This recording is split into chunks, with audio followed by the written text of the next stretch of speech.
Good morning. आज है हफ्ते का आखिरी दिन in the language of stock market. और कल की अगर बात करें, ब्रॉडर मार्केट ने काफी अच्छा बाउंस बैक दिखाया था।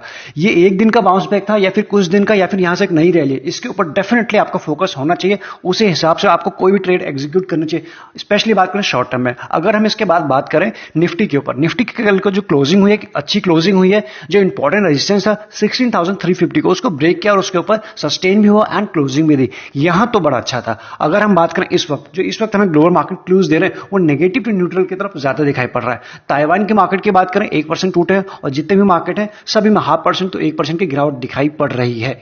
ये तो रहा एक चीज। और हमारे वहां तो कल के दिन एक ब्रेकआउट हुआ है, तो वहां से तो मोमेंटम अच्छा है, स्ट्रांग है। लेकिन अगर ग्लोबल मार्केट में इसी तरह प्रॉफिट बुकिंग रही तो डेफिनेटली हमारे लिए कुछ नीचे के लेवल्स आज के दिन दिखाई भी पड़ सकते हैं। नीचे कौन के लेवल्स होंगे? सबसे पहले जो हमारे लिए काम करेगा 250, तो एक इंट्राडे बेसिस पे है, वो तो बिल्कुल छोटा सा है। जो कल जिसको निफ्टी ने ब्रेक किया वो तो है ही।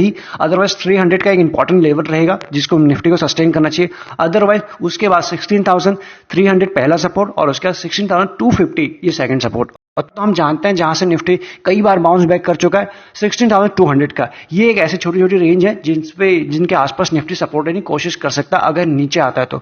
ऊपर की बात करो, सिर्फ क्लोजिंग के बेसिस की बात करें, कल की क्लोजिंग स्ट्रांग थी, उसके बेसिस पे 450 तक के लेवल भी हमें दिखाई पड़ सकते हैं। इसलिए पहले 400 और उसके बाद 450, उसके ऊपर भी हमें ध्यान देना जरूरी हो जाता है। यहां से आज है एक्सपायरी नहीं आखिरी दिन, तो यहां से बहुत ऐसी भी चीजें हो सकती है। बहुत सारे ट्रेडर जो हैं वो यहां से अपनी पोजीशन को कैरी ना करें, कुछ यहां से हल्का होकर जाए, खाली करके जाए, तो सेकंड हाफ में या फिर यहां पे कुछ फर्स्ट हाफ से भी कुछ हमें प्रॉफिट बुकिंग भी दिख सकती है। तो इस माइंडसेट के साथ भी हमें काम करना होगा आज के मार्केट में।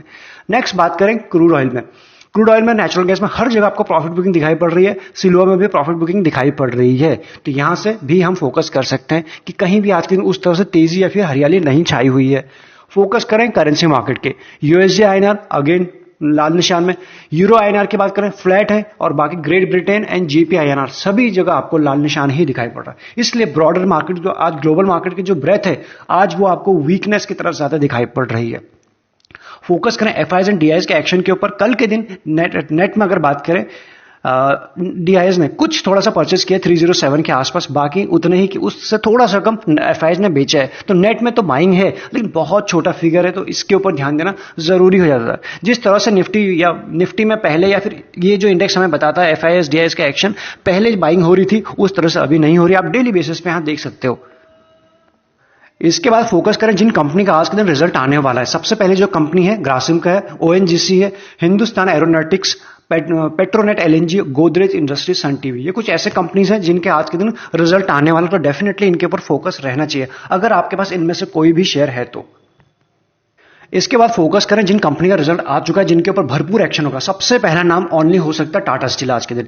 निफ्टी 50 के जितने भी शेयर हैं, अगर उन सभी में हैवी वेट तो ये नहीं है, लेकिन इसने जो रिटर्न दिए हैं वो सबसे ज्यादा दिए हैं, इसलिए इसके ऊपर फोकस इसलिए भी होना चाहिए। प्लस मेटल है, मेटल फोकस में बना हुआ, प्लस इसके रिजल्ट जो है एक शानदार रिजल्ट आया है। अब इसके बाद मार्केट कैसे रिएक्शन देता है ये तो देखने वाली बात होगी, लेकिन रिजल्ट अच्छे हैं तो इस हिसाब से आज के दिन इसको मार्केट का रिएक्शन मिलना चाहिए, वो पॉजिटिव होना चाहिए। पिछले साल जो इन्होंने पोस्ट किया था वो ऑलमोस्ट लॉस पोस्ट किया था 4,648 सीआर का, और इस बार वो लॉस कवर होने के बाद 9,668 का पॉजिटिव में पोस्ट किया, यानी वहां से वो लॉस भी कवर हुआ और पॉजिटिव में नंबर भी दिखाएं, तो यहां से इसके लिए एक पॉजिटिव बात है। अब देखते हैं मार्केट कैसा लेता है, अदरवाइज यहां से पॉजिटिव ही हरकत होनी चाहिए। नेक्स्ट जो न्यूज निकल के आ रही है हीरो मोटोकॉर्प से निकल के आ रही है। हम जानते हैं कि लार्जेस्ट टू व्हीलर में एक कंपनी है, एंड उसके बाद जो इन्होंने पिछले साल जो रिजल्ट पोस्ट किए थे वो 58 सीआर का था, पॉजिटिव में था। वहां से जो इन्होंने इस बार पोस्ट किया 4 फोल्ड की इसमें जंप दिखाई पड़ रही है पॉजिटिव में, तो 58 से हो चुका है 256। तो आप चीजों को समझ पा रहे हो किस तरह से इंप्रूवमेंट हुआ इस सेक्टर के लिए या फिर इस शेयर के लिए। नेक्स्ट जो न्यूज निकल के आ रही है वोडाफोन आइडिया से निकल के आ रही है। हम जानते हैं कि आज के दिन में वोडाफोन आइडिया की हालत बहुत ही खराब है। वैसे तो सभी टेलीकॉम कंपनीज की हालत खराब है, लेकिन इसकी सबसे ज्यादा खराब है।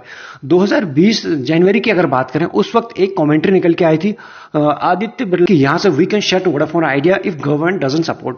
वहां से क्या हुआ, कुछ उसके बाद थोड़ी सी बातें हुई, थोड़ी सी गवर्नमेंट की तरफ सपोर्ट आया और जैसे तैसे कंपनी आगे बढ़ी रही थी। लेकिन कुछ दिनों पहले न्यूज भी आई थी कि यहां से उन्होंने स्टेप डाउन कर दिया है। पहली चीज तो ये रहेगी नेगेटिव इस कंपनी के लिए। है। दूसरा जो इनका एजीआर का अमाउंट अभी भी इतना बड़ा है, ऑलमोस्ट 53,000 प्लस सीआर का है, जिसमें से इन्होंने बहुत थोड़ा मोड़ा ही दिया, अभी बाकी सारा बचा हुआ है। तो यहां से जो न्यूज निकल के आ रही है, उन्होंने फिर से एक रिव्यू पिटीशन फाइल कर रहे हैं सुप्रीम कोर्ट में कि इसके ऊपर फिर से देखा जाए, इसको थोड़ा कम किया जाए। कुल मिला के ये थोड़ा सा राहत मांग रहे हैं। अब ये राहत कब से ये मांगे जा रहे हैं, और गवर्नमेंट है कि गवर्नमेंट ने अपना फाइनल डिसीजन बना ही लिया, तो देखते हैं आगे किस तरह से इस कंपनी को और कितना सफर करना पड़ सकता है। तो इसलिए एज ऑफ इस कंपनी से तो काफी दूर रहने की जरूरत है, और भी अच्छे अच्छे शेयर मार्केट में अवेलेबल है। इसके बाद न्यूज है एनएमडीसी से। इसके जो पिछले साल के रिजल्ट थे 531 यानी 531 करोड़ इन्होंने पोस्ट किए थे, वहां से जो आपको जंप दिखाई पड़ रही, ऑलमोस्ट 6 फोल्ड की जंप हो चुकी है इस बार के Q1 के नंबर में। 531 से हो चुका है 3191, एक बेहतरीन रिजल्ट आप इसे कह सकते हो। इसके ऊपर और टाटा स्टील के ऊपर डेफिनेटली आज के आपकी नजर होनी चाहिए।